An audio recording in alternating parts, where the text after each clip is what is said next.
This is Andrew Garter reporting for NJ.com and NJ Advanced Media from the RAC, where the Rutgers Scarlet Knights had to overcome a late surge from St. Francis, but came away with the win 76-73.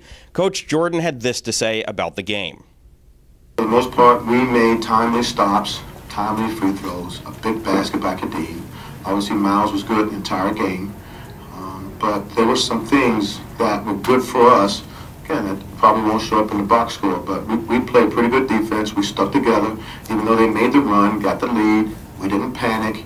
We didn't point fingers. We didn't self-destruct. So that's a credit to us.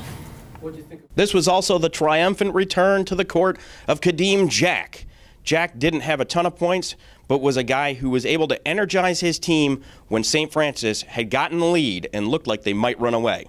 That was just something where I felt like I knew I had the shot, and I had the confidence to take it, so I went ahead and took the shot. And for the second week in a row, Miles Mack hit a key three-pointer, following it up with a coast-to-coast bucket. Mack had this to say about his performance. They just threw it out, and I read the defense. And I got to the basket one time, and